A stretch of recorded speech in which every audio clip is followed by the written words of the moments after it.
Christy Shearer. Steve Muskal. Good having you here. Nice to be here. Yeah, I'm curious, when I first reached out and said, hey, do you want to do a podcast? What's the first thing went through your mind? Why me? No. And then wait a second, you're doing a podcast? So yeah. Just why me? Yeah, well, I mean, there are a lot of reasons why you. We've been neighbors for years and then on again, off again. And you know how it is sometimes the people closest near to you don't know much about. Yeah. And that's actually one of the reasons I wanted to do a podcast with you. And the other thing is I tend to be a little too lopsided on male guests, and I wanted to have a female power business industrial titan lady on.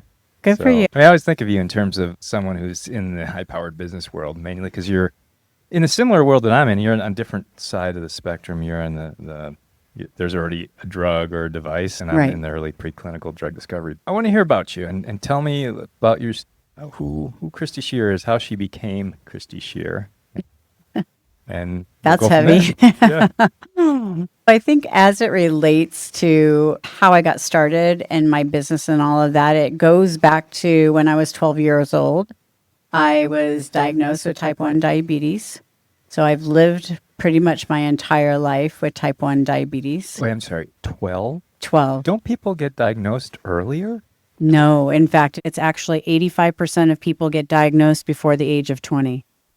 So people think of it as a childhood disease, and actually the juvenile, what was it called? JDRF, Juvenile Diabetes Research Foundation, which has been founded for many, many years, over 50 years. They've just changed their name to Breakthrough Type 1. And the reason for that is because it's no longer a juvenile disease. So patients can get diagnosed with type 1 at a later stage in life. Sorry about that. You just blown me away. I mean, I can't believe it.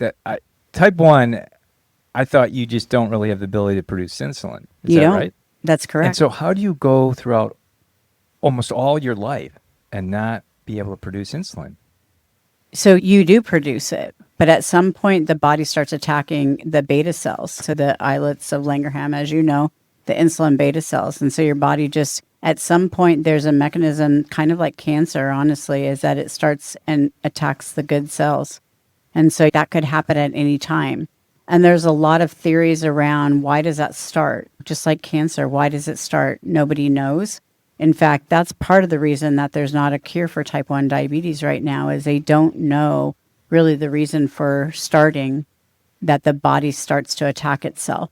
Okay, so that's where I made the wrong conclusion. Just because someone wasn't diagnosed until, say, age 50, that doesn't mean they live 50 years with lack of ability. It was only more recently up to that point of being diagnosed. Exactly. I see, okay. So your body starts attacking. So for me, my body probably started attacking all the beta cells around 11 years old. And then at some point at 12, they also have a honeymoon period when you actually get diagnosed with diabetes. And then over time, it just starts lessening and lessening until you're completely 100% dependent on subcutaneous insulin.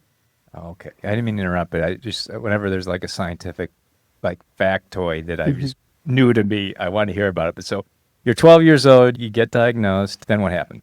And I basically go into, I think I was in the 8th grade and got diagnosed, which is very, very different than today. So when you're diagnosed with type 1 diabetes at the time, you go into the hospital for about a week. I was probably pretty close to death at that point because my blood sugar was, I want to say, over 1,000.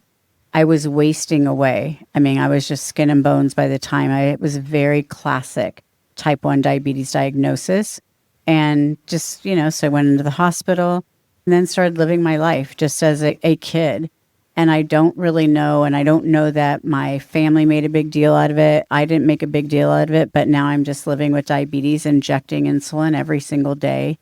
At that point, which is going to bring me to why I'm in the business that I'm in, we were still doing urine testing. And so the fact that people were checking what a glucose was through urine is just so unbelievable.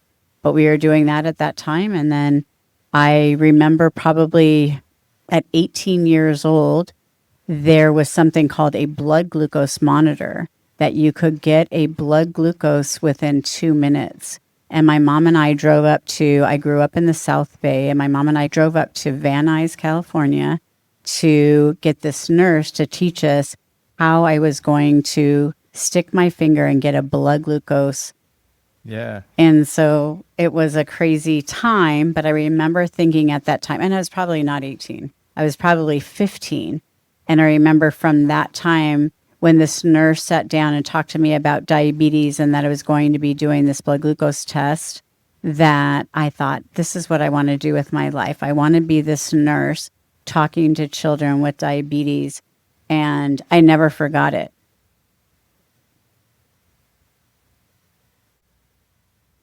Am I being recorded? No, now we're back on. But I have so many questions about that, but I don't want to interrupt your story. I mean, it's awesome. So your passion of a career started really at a young age. Very early. And so you've been directed ever since that time. So I don't know if I knew I was directed, and actually my pathway, so I went to college. So I went to Cal Poly. I was in the School of Biology. I majored in food science and nutrition because I thought I was going to be a registered dietitian, because then I got to speak to kids with diabetes is what I really thought. Yeah. Because type 2, the demographics have changed because it's hugely related to lifestyle, and it's a total different disease, and some would argue, I believe so, somewhat reversible, type 2, with lifestyle and dietary changes. Type 1, however, is lifelong chronic. There's no reversal on that. Is that right? Right. Yeah. So once you lose all beta cell function of your pancreas, secreting insulin, you are reliant, life and death, that you are able to inject insulin.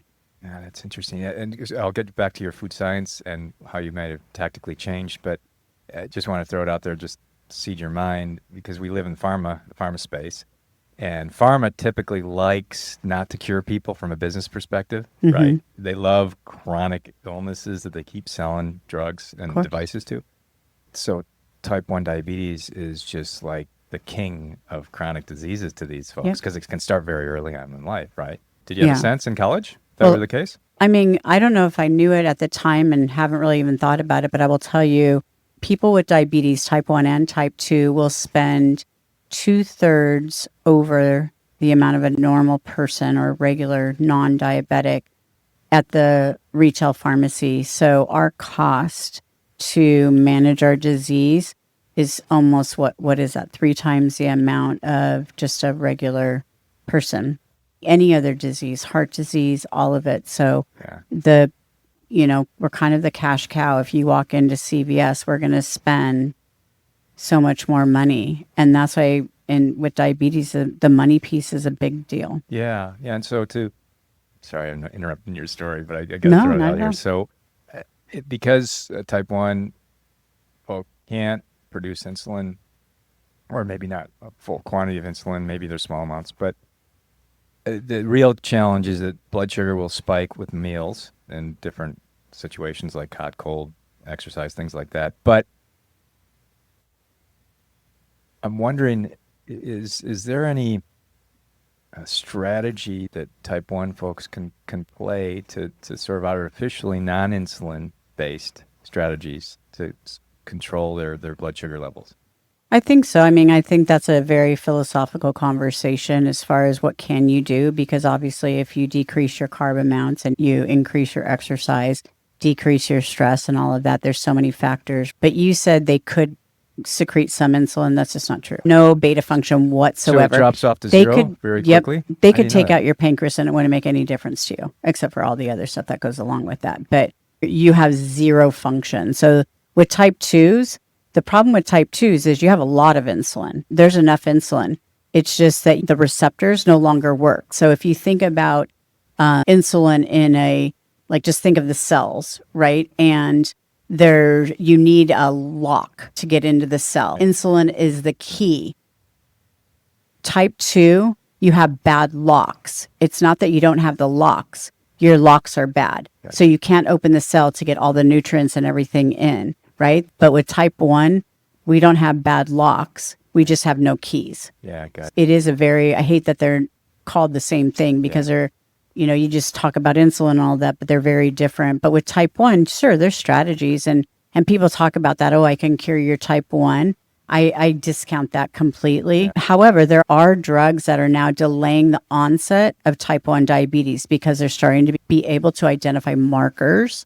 So I didn't want this to be all about diabetes, but we started here. That's okay. There's a lot of good stuff that's coming out from different drugs that are now available and just coming to market that will delay the onset of type 1 diabetes. That's hugely interesting. Knowing, see, it sounded like there was a hard drop off, but maybe there's a slow decay. That's maybe a short period of time, but slow decay. There's definitely a slow decay. And so that's why you can pick up with some markers that there is soon to be type 1. And so is that a standard blood test people take or can take? So it is a blood test. And it's not necessarily, I think, just a regular blood test. I'm not exactly sure of how they're doing the testing, but I know they're trying to get all endocrinology and primary care. Yeah. If you have a sibling, a parent that has type 1 diabetes, they're encouraging you now, like, just get tested so that we can look at the markers. Because now, before they were doing a lot of tests, there's a DCCT trial in 2001, I believe, that looked at, like, if you may develop diabetes, but there was nothing to do about it. Why would you ever put your children through that? Tom and I have 2 kids with 2 type 1 diabetics in the family. We would never put our children through that because there was nothing that could be a preventative. Now in 2025, I think it came out in 2023, there is something that will delay the onset. And so people should be tested for it. This is not a PSA, by the way. But, but that pharma often works that way, where you need to have a diagnostic first because they need it in early research anyway. But they surely need a drug to follow up soon. And if they didn't have it at the time, I totally get that. Yeah, so. It took them 25 years to come up with something, right? So yeah. Well, okay, let's go. I'm sorry. Let's go back to your food science. That's you kind of triggered my thinking that way. You're in food science. You're wrapping up, or tell me what happens next. Yeah, so I am in college, and I think that I'm going to go down this registered dietitian path so that I could help people with diabetes.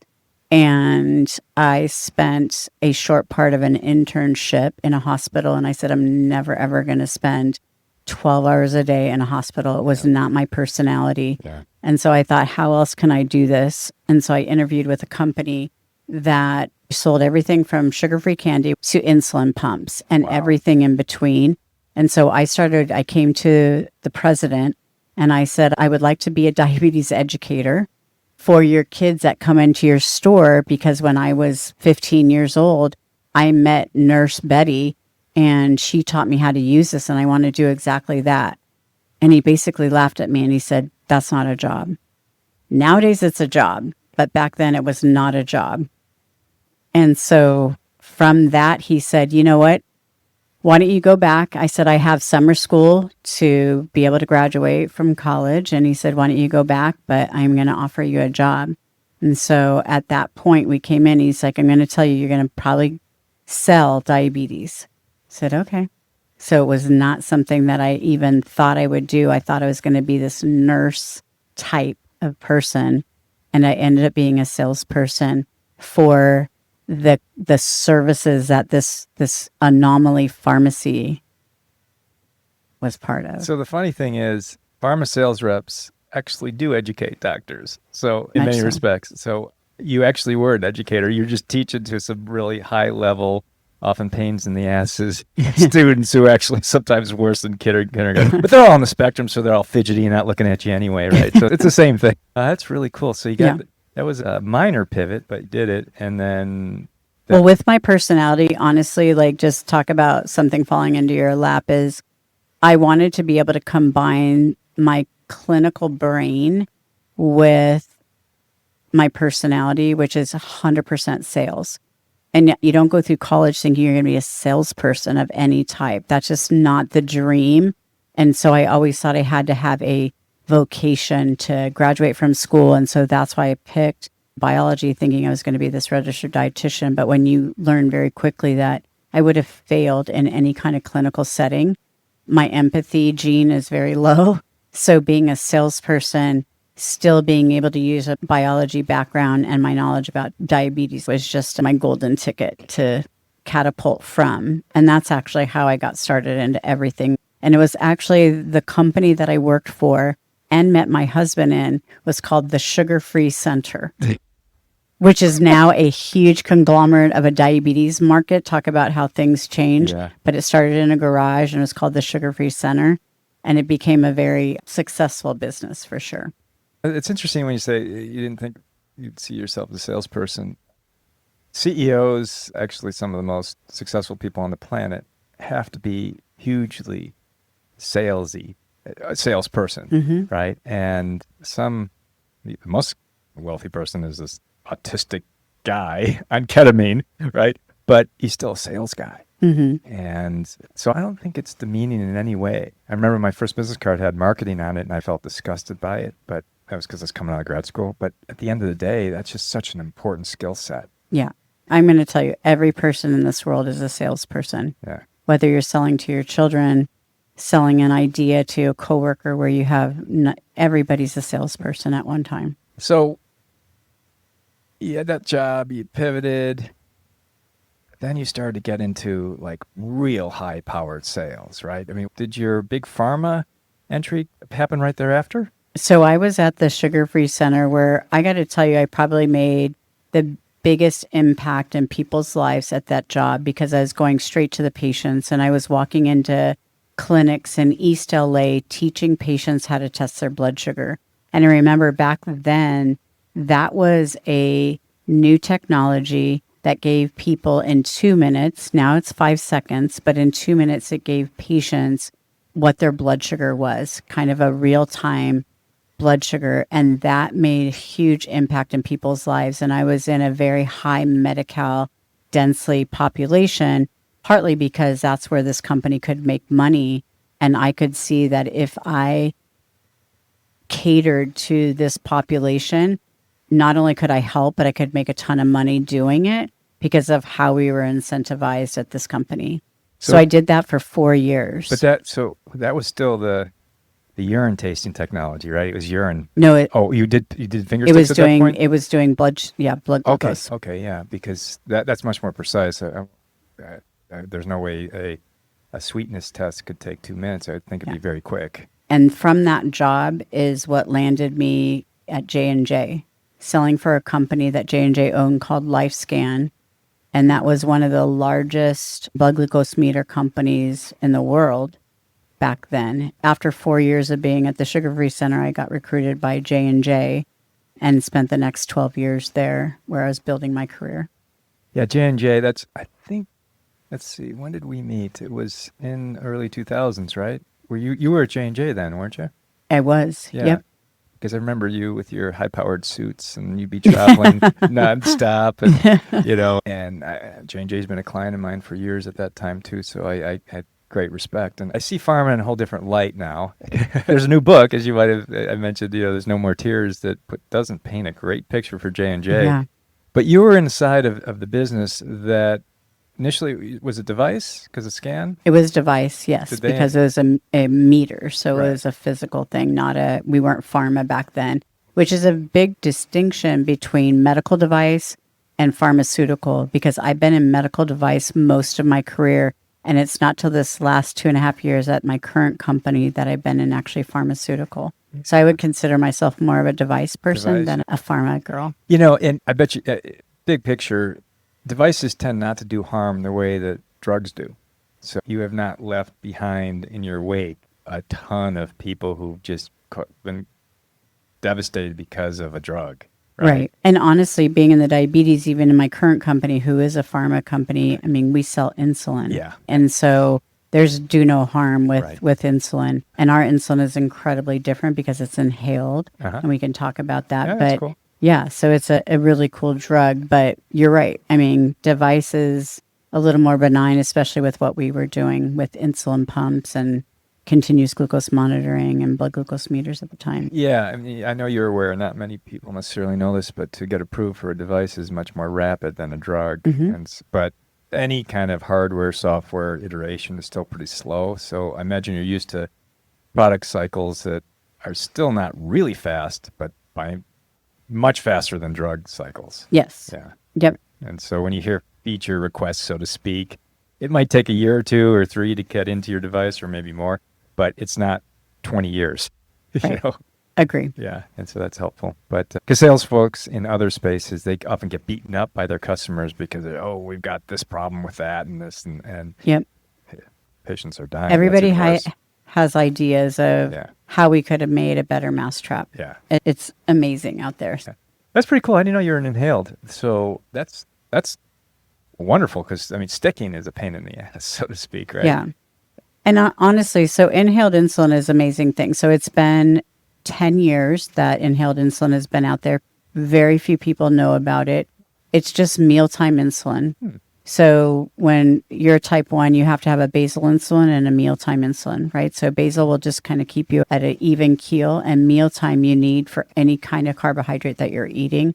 So you're pretty much sticking yourself, if you're not on an insulin pump, 3 to 6 times a day for every time you eat. And so inhaling your insulin where you're not having to inject it is one thing. So that's a big thing. However, our insulin is incredibly fast because it uses the lungs, which is a great mechanism to get medicine in the body. Oh, so it's literally like an inhaler, like asthmatics use? It's an inhaler, way better than an asthmatic. So Well, it's excuse me, very, yeah. very, But very it precise. powers it in. It's a powder. So it's a human powder insulin that you inhale through just an inhaler, and it gets in the body in a minute, and it starts acting in 12 minutes, which is about 10 times faster than just any kind of rapid acting insulin, whether you're taking it injected or through an insulin pump. So it's powder. So it's human powder insulin. It's in a monomeric form. Okay. So not to get too technical, Yeah. but it's mono. So it's not a hexamer. So Okay. any kind of subcutaneous insulin that you have to inject is a hexamer. Okay. Right. So that means it has to be broken down Right. into the body. So it takes a long time for like the peak action profile to hit. So your food is typically in a normal, healthy pancreas, your food's hitting at 45 minutes, right? In everybody. Whereas injectable insulin is typically not peaking for 90 minutes. So you can just imagine if you're a type 1 diabetic taking injected insulin, you're constantly chasing your highs for mealtime. Whereas if you have a rapid acting inhaled insulin or ultra rapid acting inhaled insulin, it's kind of mimicking natural physiology of how your body works. So it's just a really fast absorption of insulin. And so you don't have these kind of a big roller coaster, a much smaller, smoother roller coaster. Well, certainly if it has to be processed and that it's broken down to the monomer form. But is it just lyophilized down and it's just crystalline, or is there some sort of binding agent? The reason I'm asking is there any kind of like long-term issue, not coal miner's lung issue, but just long-term issue that people should worry about? So we've been studying it for 20 years. Okay. It's been on the market for 10 years, and we continue to do lung safety tests. We ask patients to do like an FEV1, which is not a pulmonary function test. Okay. One is just a straight spirometry, which is like a 20-second blow into it, and we don't even ask for a magic number. We just ask for a baseline. So there is we want to make sure that your baseline is not going down, decreasing more than 20%, but we decrease just like an aging lung function. Yeah. So that's probably when you sell our drug, the number one thing is people aren't used to it, right? Insulin's been around, injected insulin's been around for 100 years. Inhaled insulin's been around for 10. So we think it's a long time, but it's in its infancy stage. Yeah. But the thing with it is that we just continue to test lung function, and we don't see anything, and we're about to go into the pediatric market. So you and I both know the FDA is not going to improve any drug and put it into children that's not safe. Yeah. So that's where we are right now with the current company. The big picture is between our air quality and the fact that youth is vaping left and right, and all that is worse for lung capacity. Right. Controlled pharmaceutical agent, which is actually based principally on what we produce naturally anyway. Right. And just better form, ready to go form. And the lungs, right? So they're a tennis court wide of like all of that. So the lungs are a great mechanism to get medicine in the body. The nice thing about the inhaled insulin is it doesn't stay in the lungs like nicotine would, right? So it's in and out. really quickly. And that's why they're not seeing any decline in lung function, because it's not sitting in the lungs at any level. Yeah. Vaping, Nice. smoking, all of that. So if you have COPD or asthma, you're probably not going to want to use inhaled insulin, right? Yeah. So just be logical about it. It's not something that sits in the lungs. So, and I honestly think if more medications were delivered through the lung, we'd have better outcomes. So this is why I wanted to throw a curveball at you that I thought maybe you could still produce insulin without a pancreas. Does insulin pass the blood-brain barrier? It's a tough question. I wonder if the brain produces insulin.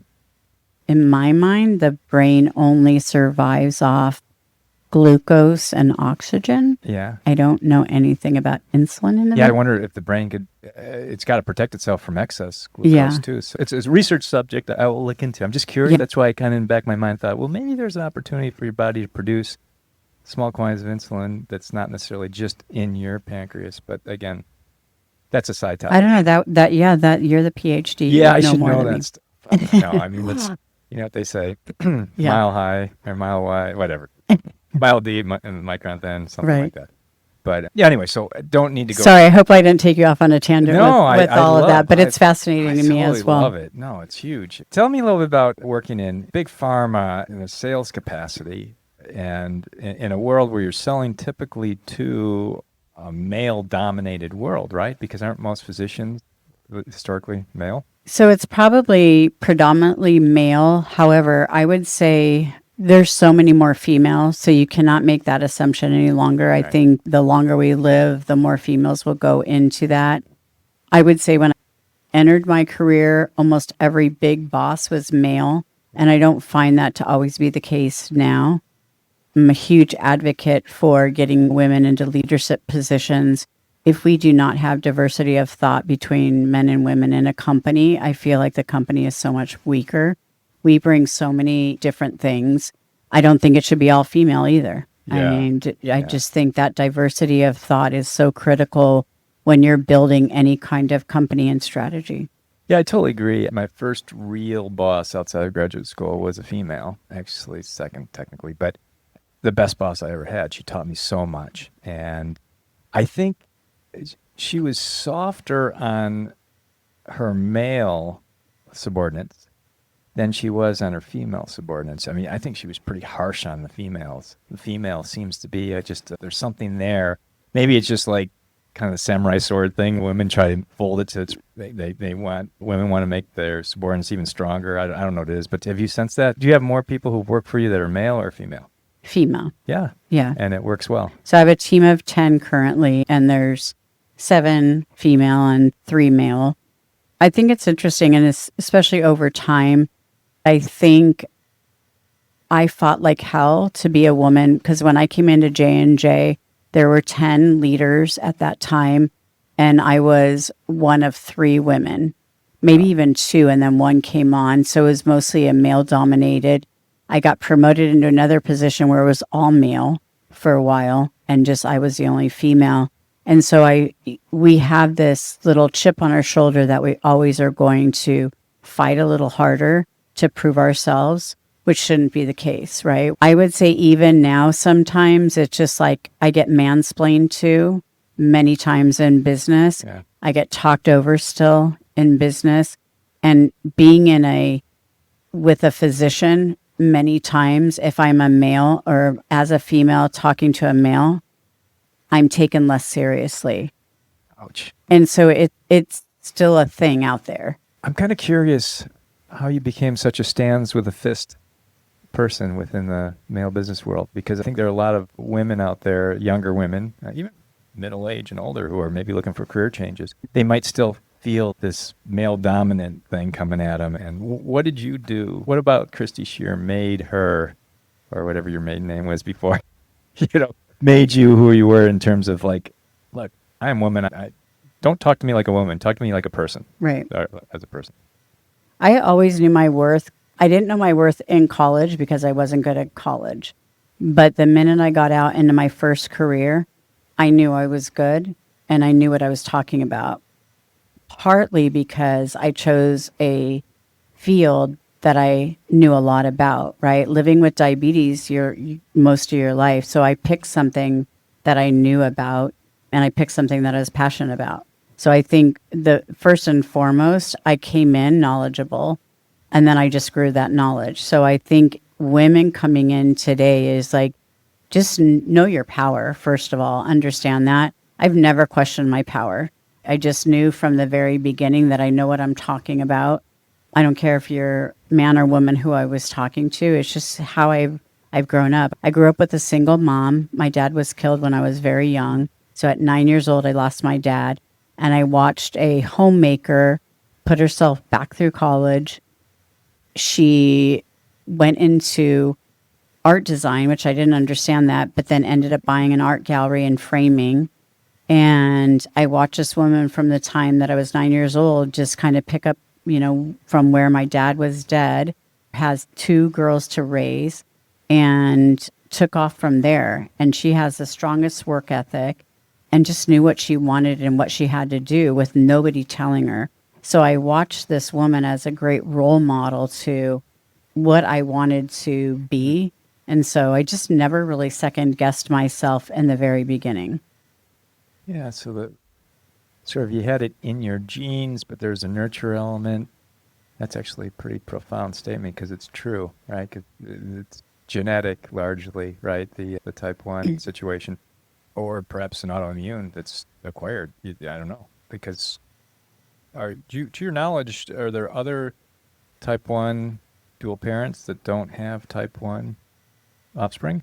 Because you said both your daughters aren't type 1. Right.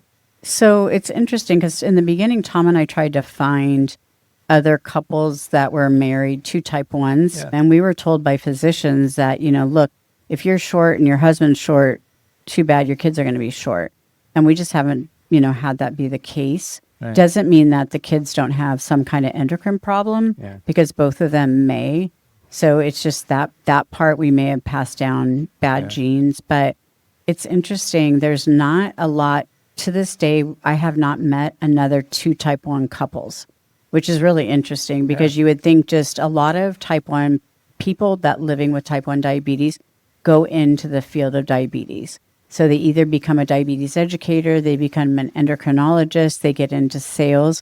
But like my company alone, we probably have 13 people with type 1 diabetes. Type 1 is a very rare disease. People hear about diabetes all the time because of type 2. I think it's now up to 1.5 million people with type 1 diabetes in the U.S. That's a rare disease. Yeah. Yeah, and so I'm sure there's been a ton of work in the genetics of it, but look, even current medical science doesn't know so much. It's crazy that gene expression could be mediated by stress factors 3 or 4 or 5 generations prior to you, right? Yeah. Or it could be stress during gestation. It could be environmental activation, deactivation. There's a ton of stuff that just no one really knows, right? Right. Biology is amazing and how it can self-correct, but unfortunately with this area, it just hasn't been able to self-correct yet. Hopefully there'll be a way to Right. stimulate it. It can. There are theories that it starts with a flu or a cold or a stressor. Tom's parents divorced when he was 3 years old. And 3 years later, he developed type 1 diabetes. So he's had type 1 diabetes since he was 6 years old. And your dad passed about And then- 2 or 3 years before you. So I was 9 when my Yeah. dad passed. Yeah. 3 years later, I developed type 1 diabetes. So Yeah. I always just think there's a conspiracy with 3 years and developing, but they do think there's something, whether it's a sickness or some kind of environmental stressor that happens that starts the body to attacking its Yeah. good beta cells. So Yeah. it's interesting, because people don't know, right? They don't understand why the body starts doing what it's doing to attack all the beta cells. Yeah, you might have had more susceptible gene basis.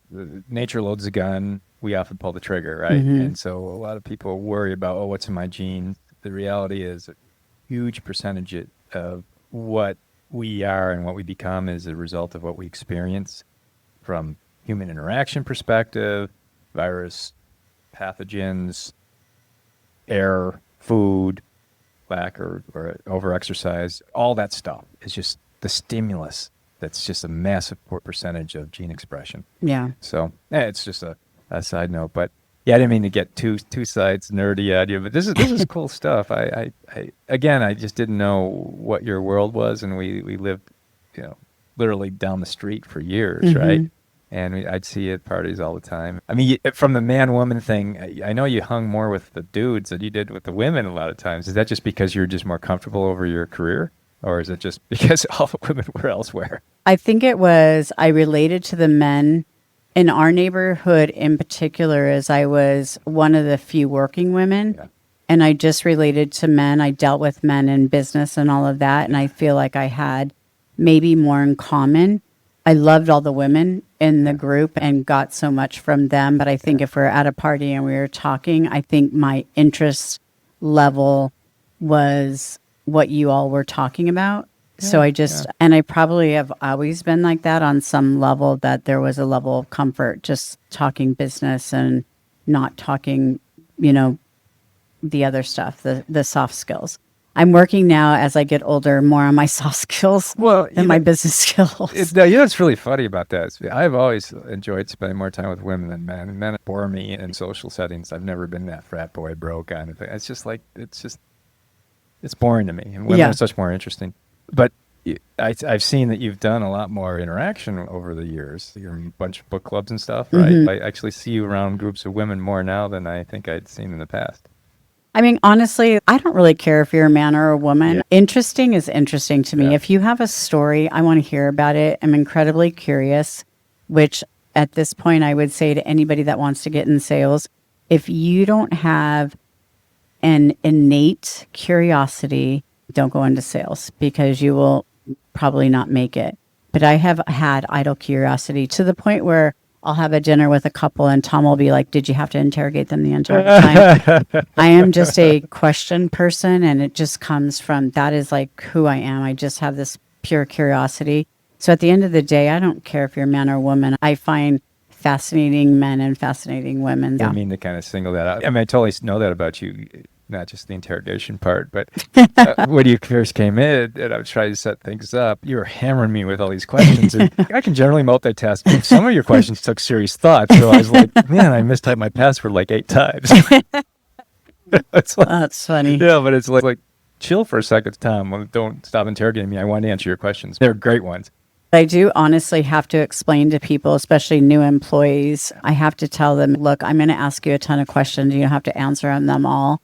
I will judge you if you don't answer them, but I just want to get to the root of everything. Because honestly, if you manage salespeople, you really have to understand why they do what they do and what motivates them. Otherwise, you'll never, I can't be their inspiration, but I certainly can try to help motivate people, because what they do affects my life, my financial life tremendously, right? So I'm constantly in that mode of trying to figure out like what makes you tick, what looks like success to you, so that I can help you get there.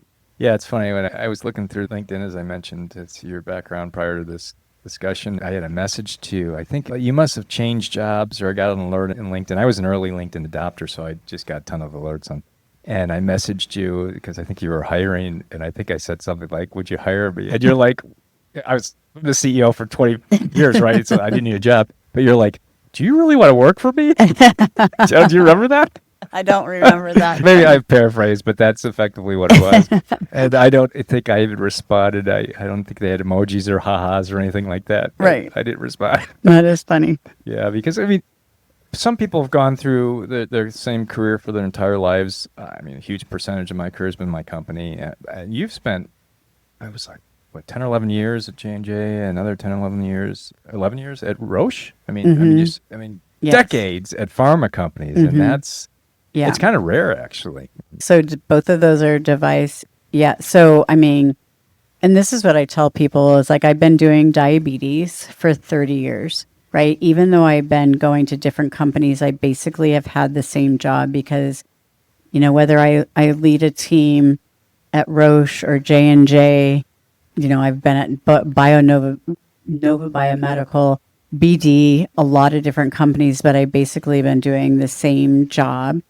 So regardless of that, I just am a one-trick pony for sure. Well, look, the most successful people are, and you obviously had this passion from the beginning, and you knew it better than anyone else because you, type 1, right? And Hmm. so the passion is such a critical starting point, and the curiosity is a critical element as well. I mean, some people have passion but don't have the curiosity, but you also, generally have the grit to keep driving on, and that's demonstrated by staying in the same company for multiple years. So Hmm. it's a great combination, and I mean, to the man and woman thing, I should say I don't look at men versus women that way. I look at people, and it just so happens that if I then later look at it, women just statistically are more interesting. But I don't Right. necessarily seek out the women. I seek out the conversation and the stories, right? And think about sales. It's all about storytelling Hmm. and communication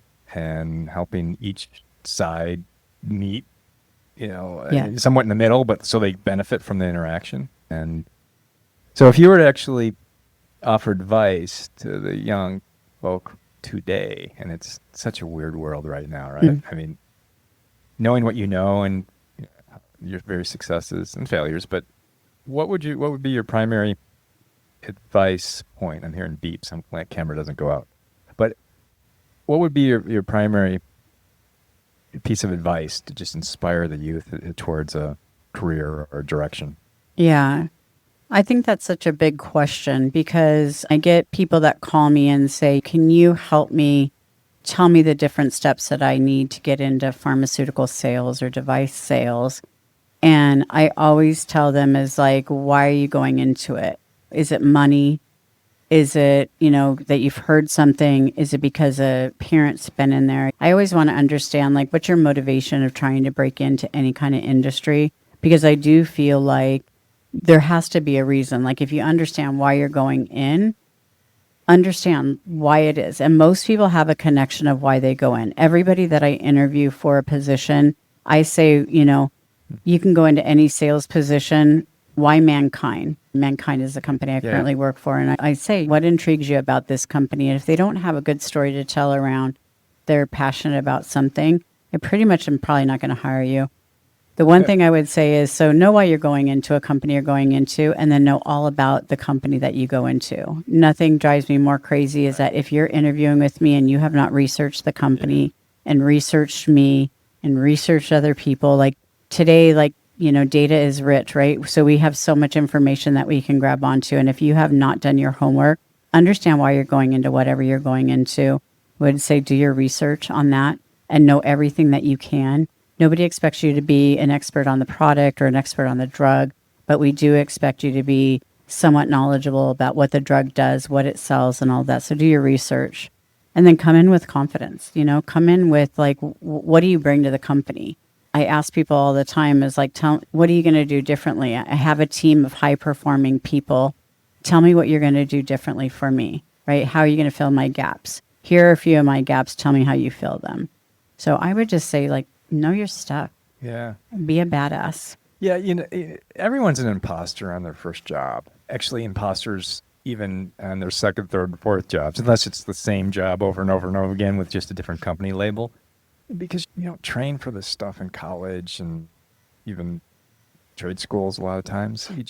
You have to learn how the company does it, and you're always having to learn. So just demonstrating the rapid capacity to learn involves preparation. I'm kind of curious if someone who's not sure what they want to do. I mean, you suffer from the luxury of having known what you wanted to do in your preteens, but some people just don't know what they want to do.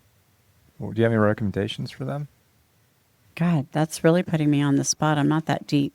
I told you I was a one trick pony, so it came very Giddy up. easily for me. Like, honestly, so it sounds so stupid, and you're not going to love this answer either, but That's right. I think you got to like spend time with yourself writing down, like, when I'm the happiest, what does that look like?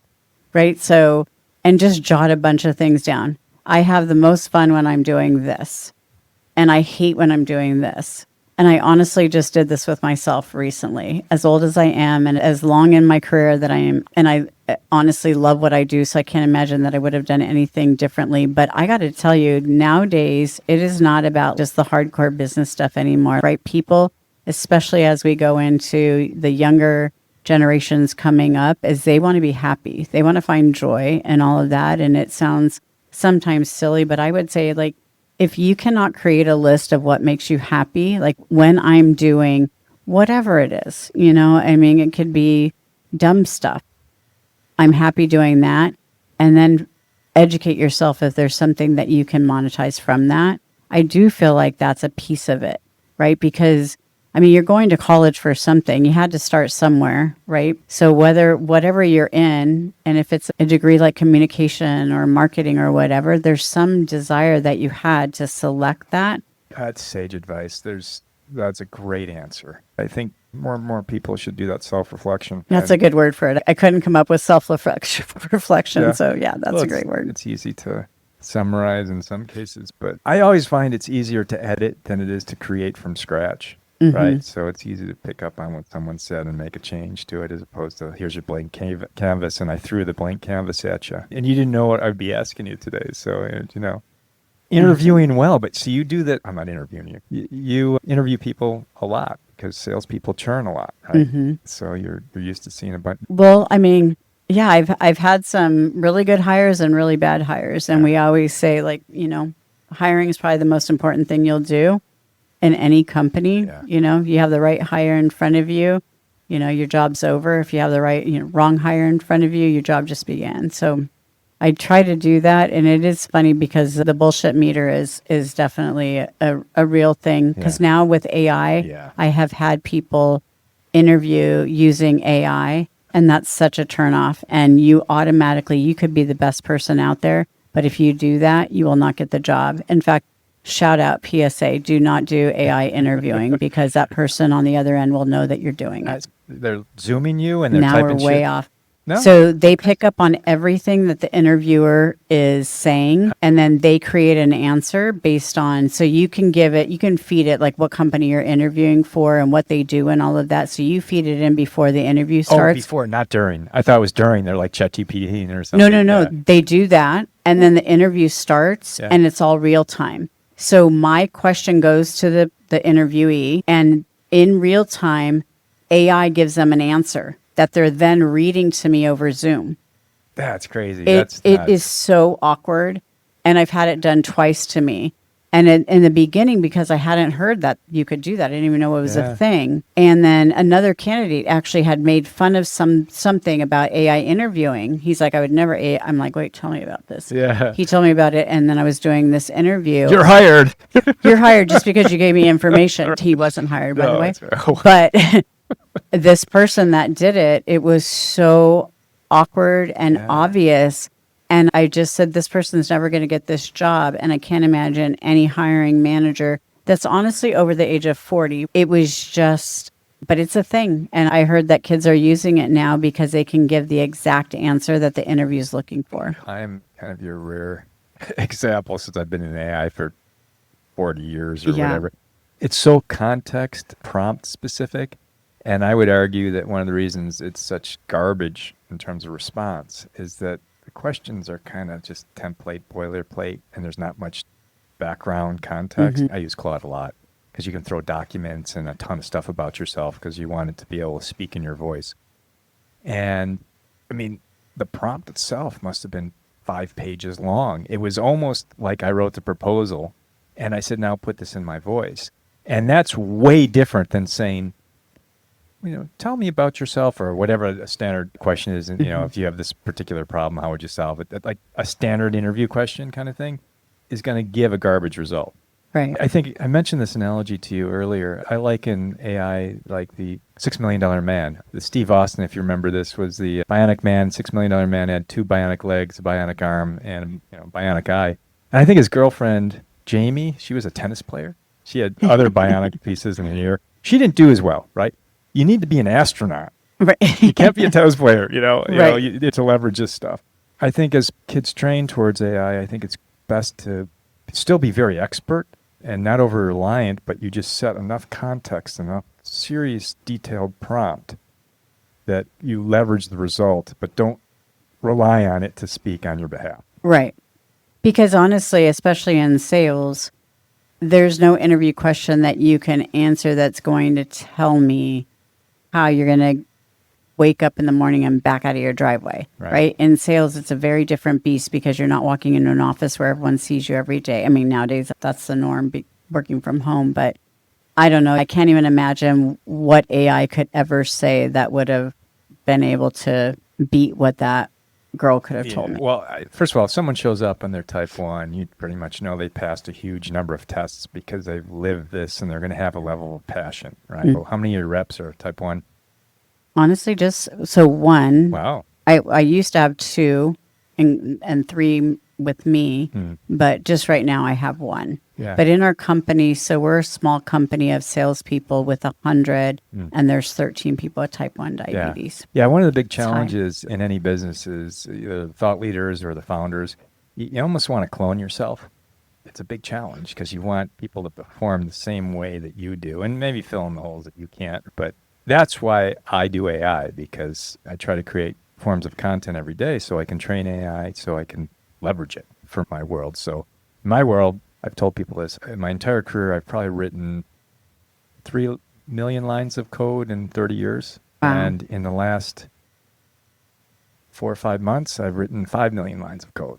Dang. And I use whatever language guys can provide, which unfortunately is Python, but I use the English language.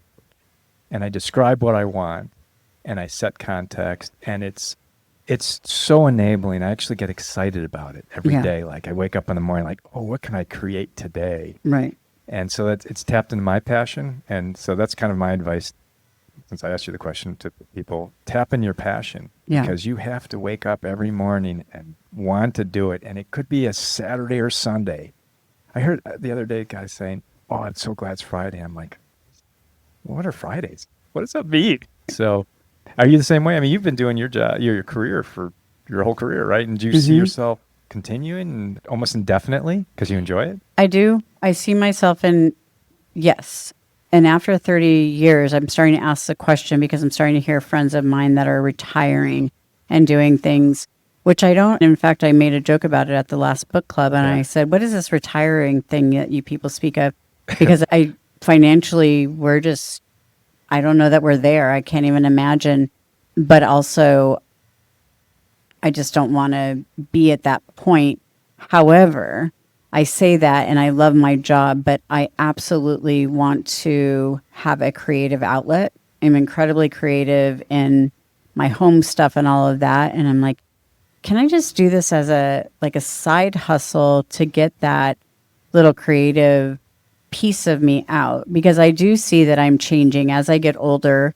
People view you differently, especially women in business. They're not viewing me the same as they did one time.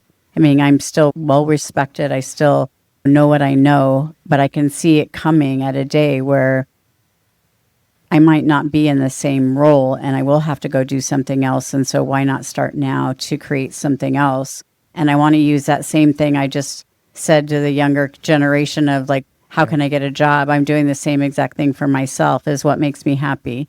What could I monetize? What can I do? But I've been very fortunate in my life to get to do something that never feels like a job to me. Yeah, and it's such a cliche. They say, like if you love what you do, you're never going to work a day in your life. And I do believe that because that's where I am.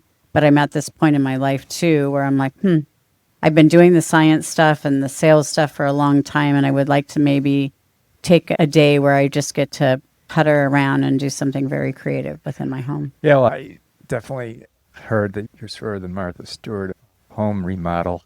I remember your place down in Carlsbad, and I understand in your new place, you're doing the same kind of thing. You just like totally remade the whole place. And love it. Yeah, I totally agree that you don't work a day in your life if it's aligned with your passion. And you don't just have to have one passion. That's the other thing too, is you can have many. It sounds like you're doing all these different things with your music and AI and your business and all of that. I think it keeps us young, that just continuing to kind of expand what our brain is doing, right? I don't want to keep doing the same thing. I'm probably really good at what I do, to be honest with you, because I have muscle memory doing it. Yeah. I don't even know if I'm smart anymore. I'm just like, I've been doing this for so long that I'm good at it. But it is a piece of muscle memory. So maybe at this point, to stretch my brain, I should do something very different so I can keep my brain active. Yeah, I think it's really important to have more than just the career, so to speak. your future gig while you're performing at your current gig, you know, just because you can weed out a lot of the failures that are going to by definition happen, but also it helps you find that passion point, you know, those passion points. You know, I look at my father passed recently, and I'm going to do a whole cast on this because there's so many stories I could tell on this one. He was in the same law firm for over 60 plus years, and he went off counsel a few years back, and I could tell he was starting to kind of decline, and then literally left his firm at the end of last year. Not to be cliche, but then his spouse died like a month, 2 months later, and he died a month after that. And so it just like his whole life was just that. He didn't have the hobby and the interdisciplinary interests, because when the career comes down, the chief money-making avenue comes down, you need to have other things, but just to keep you alive. Yeah. You know, a reason to get out of bed every morning. And when I hear it, and I look up at the ceiling and I just bite my tongue when all our friends, oh, I'm retired. It just drives me nuts. It's like, no, you're not retiring. You're finding a new act. Go act 2 or act 3, but don't, you know, you're not just quitting, because you'll see that demise. Right. You know, I think the friends that we have, they're retiring and going on to live very fun travel lives and all of that. I mean, everybody that I know that's retired, they go on to do all this traveling and everything else. So I don't think but I agree with you. And I think men are very susceptible if they retire and no longer have their job, because I think friendships with men are a little bit harder to just have and keep and maintain. I could see, like, I would hate for Tom to retire and he's young, but I don't know what he would do. How many years younger? So he's 3 years younger than I am. It's like, I mean, come on, though. It's like starting at our age is like, I'm going to hit 60 way before he does. I don't mind him being younger. Can take care of my ass. Yeah. You travel a huge amount, right? Like, do you see retirement as something that you'd want to retire? So I have no desire to travel right now, which is like, I just really, and I told Tom this because our company shuts down for the 4th of July holiday. And I'm like, I don't want to go anywhere. I don't want to look at another Marriott lobby. I don't want to get on a plane. Yeah. We're actually going to put the 2 dogs in an RV and go to Idlewild and just be quiet, just be with each other with the dogs and Idlewild. I don't know what this is going to do for us, but I didn't want to get on a plane. And so right now, like you say that, and I would travel some, probably if I got a break, but I don't know. I want to be gone for maybe 5 days. And at the end of the 5 days, I'm like, I want my own bed. I want to be back home. Yeah. I like the routine of my life right now. But that's not for everybody either. Some people love the freedom of just travel and go off. You know, grass is greener, I think. A lot of folks who don't travel throughout their career think that's just wonderful to do it. And you know, Kirsten's like doing these cruises, wanting to go throughout the world. I mean, I used to do a ton. I didn't cruises, but I traveled all around where pharma is, which, as you know, is just sort of this around the earth, you know, and kind of hit all these major countries. And your business travel is way different than the fun travel, but it's still, you get a chance to look at the cities and towns, and you know, I have no interest in going to museums or anything like that. So I'm fine staying at home. I travel. I literally flew 1 million air miles on United. So it's like, I don't have interest in travel. Yeah. And those who have this desire to do stuff they hadn't done in their careers, I get that, but that's kind of short-lived. I think in a few years they might actually say,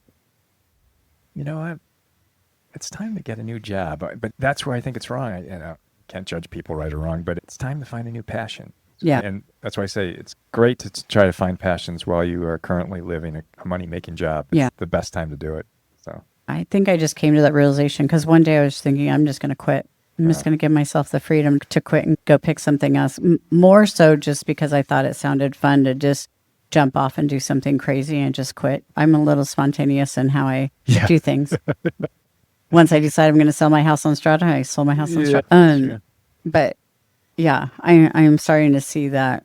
Don't quit, Christy. Keep the job you love and do the other stuff on the side. There's so much to be said for it because the money-making element is a key point. You want to have enough money where you're comfortable and enjoying your life, but that can't be the only reason. And, you know, to my father's point, he ran out of money.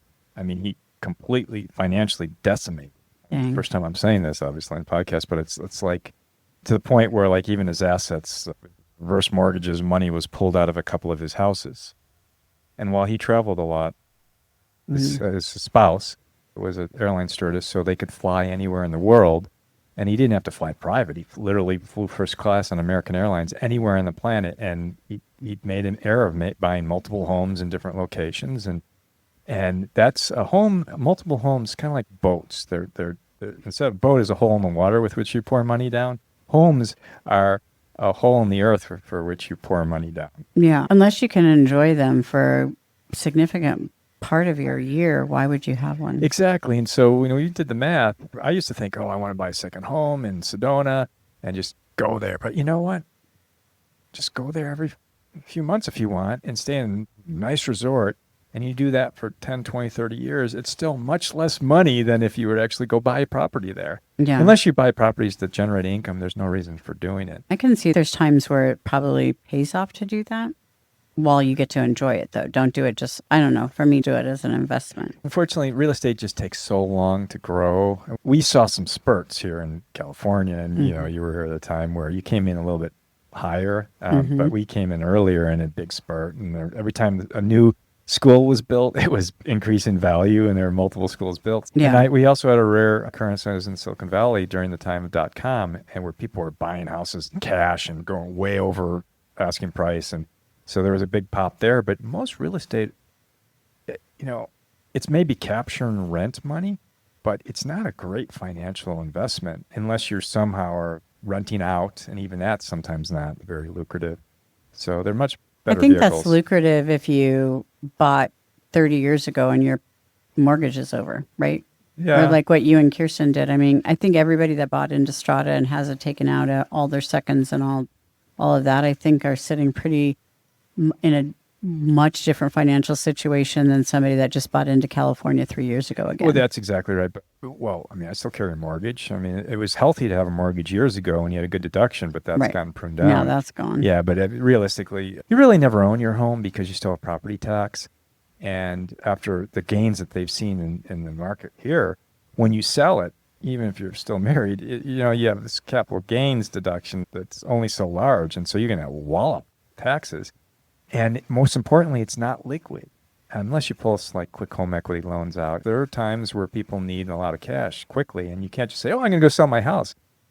And sometimes when you're in that situation, you don't get the best value. I don't really, and I think there have been a number of studies in this, I don't think homes are great financial vehicle investments compared to the spectrum of other vehicles.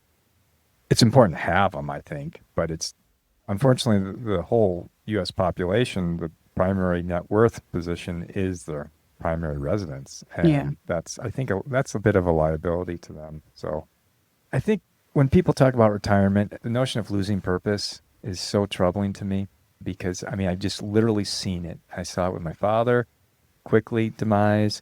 My grandparents, they retired very early and they didn't live very long. My mom retired fairly early and she didn't live very long. And it's just there's a strong correlation, at least what I've seen in the world of my view. Yeah. So. Yeah, I don't ever really talk about, I joke around about retirement, but I don't really ever, people are like, when are you going to retire? I said, I think when I die. I think that's financially what I've decided now. I'm not kidding. Yeah. I don't see myself, it could be good or bad, but my identity is very wrapped up in what I do. Yeah. I have other passions. I'm very identified with the work I do. So, we got to wrap up, I think, soon. Did we say 6 or 6:30 today? I think you said 6. Okay, well, fortunately, Kirsten and maybe hopefully, Tom, they'll be down Tom there. has to pick me up, actually. Oh, does he? Yeah. Is he picking up here? I think so. Oh, did you drop you off here? Uh-huh. Oh, okay. Well, anyway, so when you think about your future gig that you're planning, is there anything you want to announce at this point? Or are you No. Still formulating ideas? Yeah, because if I announce what I'm doing, people think it's so probably boring or it's funny what probably turns me on that other people are like, I hate doing that. I'm like, well, that's why it's a turn on for me. So yeah, it's all going to be around the home stuff. But just different niches. So. Well, I hope you're not thinking, I don't want to disclose it because someone else might take it. Because then non-disclosure, like I'm not telling you stuff. Oh no, Yeah. No, I'm seriously not disclosing it because you'll think it's boring and you'll make fun of me. Yeah, that's how you bulletproof stuff. You kind of visualize it with other people before you do it. So what is it? Go ahead, tell me. Well, on it, so it's just around the home stuff. Yeah. So I do actually want to, and I'm almost afraid to say it, but be like a master organizer of kind of not just your home, but kind of lifestyle too. So I love making things beautiful for other people. And I've done a couple jobs that brought me pure joy. I would love to spend time just shopping for other people to make their home beautiful. And I'm really good at spatial stuff. So people can put a whole room together and they have no concept of scale. So like what couch and what chairs and what table would be on scales. I can just walk into a room and tell you exactly what it should look like from a scale perspective. Not that I do it perfectly in my house because sentimental stuff comes in and all of that, but that's one. So my brain works just in an organized manner. And I've done it for my kids where I look at a pantry. I'm like, how are you living like this? This is ridiculous. And she's like, we have 5 things of flour. I'm like, yeah, you're wasting a lot of money doing this. So as a gift, I just said, I'm going to redo your whole entire pantry. And I loved it from beginning to end, just from the time I went in to measure, listen to her and how they live and how they want to do it, to the ordering off of Amazon and container and all the other stuff, to installing it and doing the whole job. It sounds so boring, but to me, like I could get so excited It's not about boring. it. I totally see a market for that. There's a huge market. I am not the first to think of it, because when you go on TikTok or Instagram, it's like these people have been doing it for a long time. But I think what people aren't doing is shopping for others. And I've done that for a friend. I'm like, okay, I'm going to send you 3 couches. Tell me which one you like the best. I'm going to send you 2 tables. Tell me which one you like the They best. arrive at Amazon, they got to send 2 back. So they pick one, and I do everything off of Wayfair. Right now, I could do it off of any site. But so I just created, she lives in a multi-million-dollar home, and her house looked like shit. And so I'm like, I'm going to redo your living room. How much do you want to spend? She told me. So it's kind of like, I never want to say designer because it's certainly not, I'm no designer, but I could, and people that are busy and working, they don't have time to go on Wayfair and all the other websites that you can go and buy furniture, because there's a million of them out there, and find exactly, it took me hours to do, and I loved every second. That's the difference. Most people want to do that, and about 10 minutes later, they're like, I don't want to find a couch anymore. I'll just keep this one. So functional organization with design, like Johnny Ives at Apple was crazy good at that, right? And you might have that sort of natural eye for it too, but I think it's great. I mean, definitely, I would love to put this as like your hook. This is what Christy Shearer wants to be when she grows up. I would love it. Well, and honestly, we live in an area that is probably time for it, because we live in an affluent area with people that don't have tons of time, or honestly, just design or knowledge or style, any of that, right? So I could help a lot of people, or people have just been living in their own clutter for a long time. Yeah.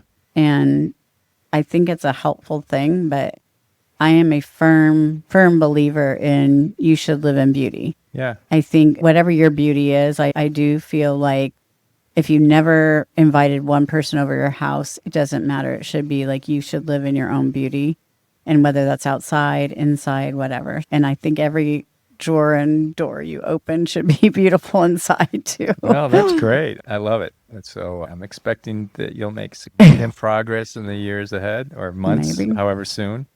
I'm sure there's some stuff you could design in here. But functional design is what I'm big on function. Yep. But if you put beauty on that, it's just like powerful. So In fact, that's a funny thing, because there's so many like just the most simple example is there's so many cords everywhere.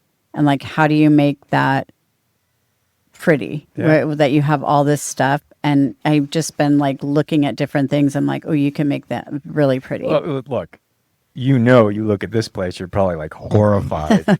But this is kind of thing where people come in and they plug in and they drop and run.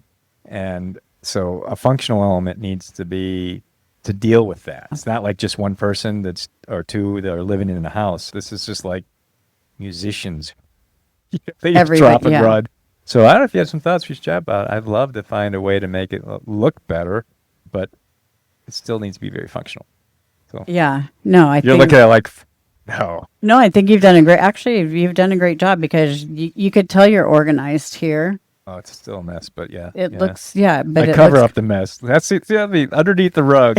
You're like, don't want to look underneath that. You open the drawer, you see people do that. Oh no, look at that drawer. Yeah, no, I think it looks good in here. It looks very functional, functionally organized. Yeah.